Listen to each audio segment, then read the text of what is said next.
All right, Andrew. I have three very tactical, straightforward, yet golden tips for you here. Now, this is about the step in the process that a lot of people tend to wing when it comes to outbound sales. Let's talk about how to get a meeting that you set to stick. How do you get someone to show up? So, arguably, the hardest part of this whole equation is getting someone to commit to a meeting. The sad fact about human psychology is that people will commit to meetings and they will say yeah, next Tuesday, 1 o'clock. Yeah, that works for me. Yeah, that's my email address. Okay, go ahead.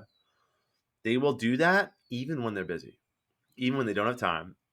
And some folks, particular ICPs that might be more technical, that might be more, tend to be more introverted, they will say all those things just to get off the phone without being forceful, without being upfront, without being truthful, really. I mean, it's a self-defense mechanism. Why they take meetings that they can't really show up to or have no intention of showing up to.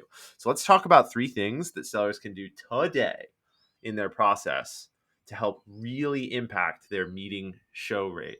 And the show rate is directly correlated heavily to pipeline generation and revenue, right? Do the hard work of having the conversations. Now get people to agree to take the meeting. So the first tactical tip I got for you here, Andrew, is you have to hype up the person you're setting the meeting for or the reason that you're setting the meeting. You have to hype that up before the end of the call. So the last thing that this prospect hears before hanging up the phone after agreeing to the meeting is a excited tone about what the meeting is going to be about. Now, for most people out there, you're setting meetings, you're a BDR, you're setting meetings for other people, right? And I'm a big fan of this process of having BDRs or STRs or inside sales reps set meetings for other people, and that's because it allows for the separation of church and state, so the BDRs can focus on something and the AEs can focus on something else, which is really important. So, what that sounds like is yeah. Oh, by the way, Steve, thanks for agreeing. I'm going to send you that calendar invite. I got you set up with Nick on my team. Nick's been in this industry for 4 or 5 years here. He's helped literally dozens of companies just like yours through incredible transformations around what we do in our space. He's really excited to connect him with you. And I'm going to put you two together on an email. But Nick is the guy. Like he is incredible, and we have to list things that Nick is great at. And in this scenario, Nick's the account executive. Okay, so that's tip number one. And I teased tip number two at the end of tip number one. Tip number one: you hype up who you're setting the meeting for.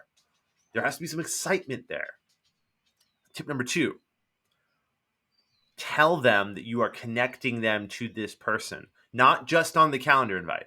Okay, this is a little step that I've seen have a huge impact. The little step is it's not just the calendar invite. Of course, you're going to send the calendar invite. It's connecting, prospect A with Nick, the account executive in this case. They're going to be on the calendar invite together. A lot of times, a lot of companies, that's the only way that the prospect and the salesperson are now connected. It's just on this calendar invite. Now, keep in mind, prospect might have said yes just to get you off the phone, just so you'd stop emailing them, whatever it is, and they're not really intending on showing up to the meeting. When you say to them, I'm going to connect you to Nick on my team via email, add in one little line and say, would you please respond back to that email to let us know if you need a new time, new day? We're flexible, but you are now connected to Nick directly. And I know he's really excited about having this conversation. I'll let you go. Have a good day. Hang up the phone. It's an important little follow-up piece. So now we're going to go send the calendar invite. First things first, send that calendar invite. Second thing second, send an email to the prospect CCing Nick. The subject line, introduction to Nick, blah, blah, blah.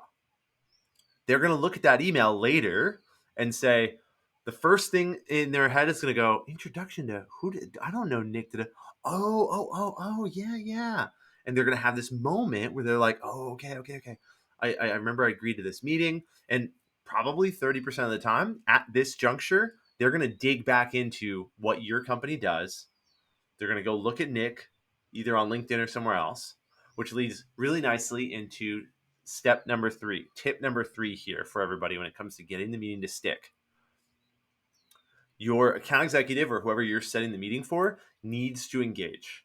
There needs to be this like handoff of excitement and energy that reignites something unknown for the prospect. Now, with that in this, let's stick with the example, right? So I call prospect A, I get him with Nick. I hyped up Nick. I told him that Nick's got all these years of experience. He's the right guy to talk to. He's worked with companies like them. I put them together in an email. Now, the next piece of this puzzle is Nick has to take over. Okay. Nick, like account executives, all too commonly in the SaaS cybersecurity space, have their hands up and say, "Well, Kevin, you're the SDR who set the meeting. You're the one who's supposed to make sure they show up. You," because they don't want to dip their toes into the world of, "Oh, you weren't expecting my call," or like BDRs, SDRs live in the world of no one is expecting to hear from us, and we're popping in unexpectedly. This is where the account executive needs to step in and they need to echo the excitement. So they reply to the email introduction saying, "Hey, blah, blah, blah." Do 2 seconds of research. Nick has to go do 2 seconds of research on the company and say, "Hey, prospect, really excited to talk to you about what you're doing at this company. Maybe find a news article, maybe find something interesting about the company and comment on that." What you're doing is you're building relationship equity. Relationship equity is I'm not going to no-show a meeting with Nick if I'm already excited about Nick because Kevin told me about Nick and Nick knows about me. Nick and I have some relational equity in that we have a general respect for each other now. This is what causes meetings to actually stick. And if the meeting doesn't stick, this person will respond back and not ghost you when they no-show. No-shows will always happen. The sad truth of outbound sales and sales in general. No-shows will always happen because the world continues to turn. Dogs will always get sick. Car accidents continue to happen. Kids are going to need the emergency parent-teacher conference for lighting things on fire at school, whatever it is. That's always going to happen. But what we want to do is build relational equity right out the gate by doing the meeting setting the right way and closing for the meeting the right way. Hope those 3 tips are helpful for you. Cheers.